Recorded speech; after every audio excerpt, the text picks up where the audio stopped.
Pemain Fortuna Sittard, Ragnar Oratmangun, membocorkan update naturalisasi oleh Romeni untuk memperkuat timnas Indonesia asuhan Sintayong. Ragnar Oratmangun mengaku sering berdiskusi dengan Ole Romeni soal timnas Indonesia. Ole Romeni santer diisukan bakal menjadi pemain yang akan dinaturalisasi berikutnya. Dalam pengakuan Ragnar Oratmangun, Ole Romeni mengaku masih pikir-pikir untuk dinaturalisasi menjadi warga negara Indonesia, WNI. Ragnar Oratmangun mengaku sudah memberi masukan kepada Ole Romeni yang notabene juniornya di NEC Nijmegen, namun keputusan akhir ada di tangan penyerang milik FC Utrecht tersebut. Dia cerita ke aku kalau sekarang lagi memikirkan tentang itu dengan baik, kata Ragnar Oratmangun. Dia bilang juga senang sekali melihat banyak support dari orang-orang. Ini hal yang harus dipikirkan baik-baik tentunya dan dia bilang kalau udah memilih dia akan kasih tahu aku, ujarnya. Lebih lanjut Ragnar bercerita bahwa ia memberikan masukan kepada Ole Romeni. Akan tetapi ia menyerahkan keputusan kepada Ole Romeni meski berharap sang pemain bisa bergabung dengan timnas Indonesia. Tentunya aku juga selalu kasih masukan ke dia, kata Ragnar Oratmangun. Tentunya pada akhirnya pilihan ada di dia dan aku juga nggak mau memaksa dia. Tentunya aku sering cerita ke dia tentang gimana di timnas Indonesia dan kita ingin dia gabung juga karena dia pemain yang hebat, ujarnya. Ole Romeni disebut-sebut memiliki keturunan Indonesia dari garis sang ibu. Ia sebelumnya sudah memperkuat timnas kelompok umur Belanda. Saat ini, timnas Indonesia memang belum memiliki penyerang jempolan. Kualitas Ramadan Sananta belum cukup dipercaya Sintayong untuk mengisi lini depan timnas Indonesia. Sementara Rafael Struijk, pesepak bola 21 tahun ini memang memiliki kegigihan dan kecepatan untuk mengobrak-abrik pertahanan lawan. Namun, penyerang ADO Den Haag itu belum memiliki kemampuan finishing yang prima. Karena itu, kehadiran Ole Romeni di lini depan timnas Indonesia sangat dibutuhkan. Timnas Indonesia membutuhkan penyerang tajam seperti Ole Romeni yang di musim lalu mengemas 11 gol di Liga 1 Belanda. Ketika timnas Indonesia tampil di babak ketiga kualifikasi Piala Dunia 2026 zona Asia, levelnya sudah sangat tinggi. Karena itu, pemain papan atas seperti Ole Romeni sangat dibutuhkan.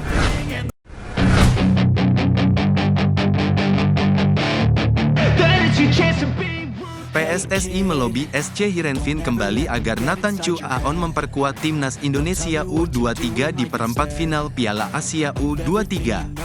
Kabar itu disampaikan asisten pelatih timnas Indonesia U23, Nova Arianto. Iya, dan sedang berjalan, kata Nova Arianto saat ditanya apakah PSSI sedang melakukan lobi lanjutan kepada SC Heerenveen. Nathan Chu Aon tampil gemilang dalam 3 laga yang dijalani timnas Indonesia U23 di grup A Piala Asia U23.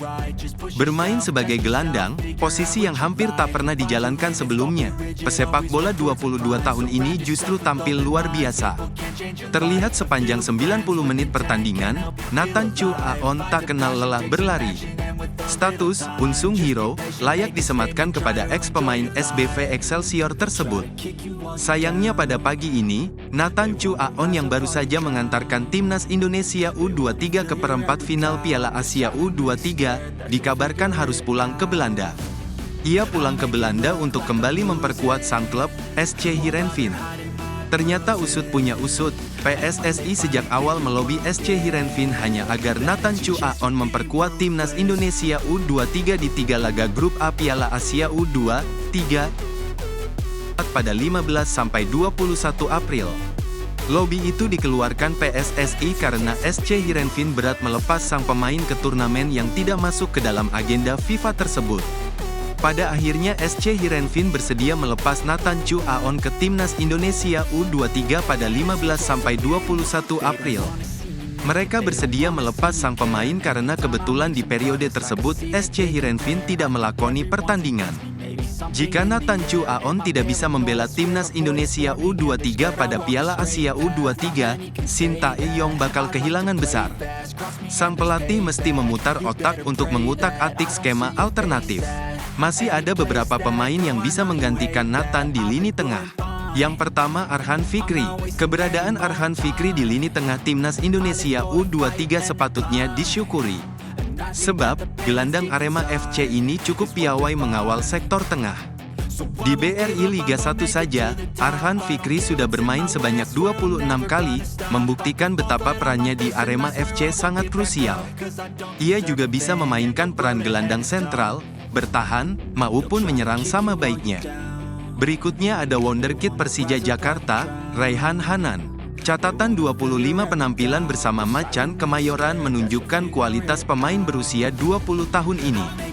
Hanya saja, gaya permainannya sedikit berbeda dengan Nathan Chu Aon.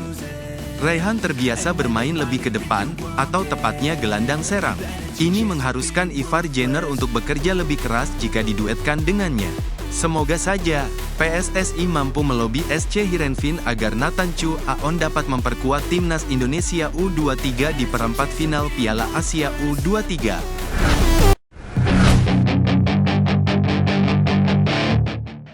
Marcelino Ferdinand mengatakan para pemain timnas U23 Indonesia tetap ingin meraih kemenangan dalam pertandingan terakhir grup A melawan Yordania. Pemain asal klub KMSK Deinze itu menegaskan ia dan kompatriotnya memiliki mental pemenang, bukan yang puas hanya dengan hasil imbang. Marcelino mengungkapkan hal itu menjelang laga pamungkas babak penyisihan grup Piala Asia U23. Timnas U23 Indonesia hanya membutuhkan hasil imbang kontra Yordania untuk lolos ke perempat final. Kemenangan atas Australia pada laga sebelumnya membuat skuad Garuda kini menempati posisi kedua klasemen sementara grup dengan koleksi 3 poin. Di sisi lain, Qatar menjadi pemuncak klasemen dengan jumlah 6 poin. Sedangkan Yordania mengoleksi jumlah poin yang sama dengan Australia, yakni 1 poin. Situasi tersebut membuat timnas U23 Indonesia di atas angin untuk melenggang dari fase grup.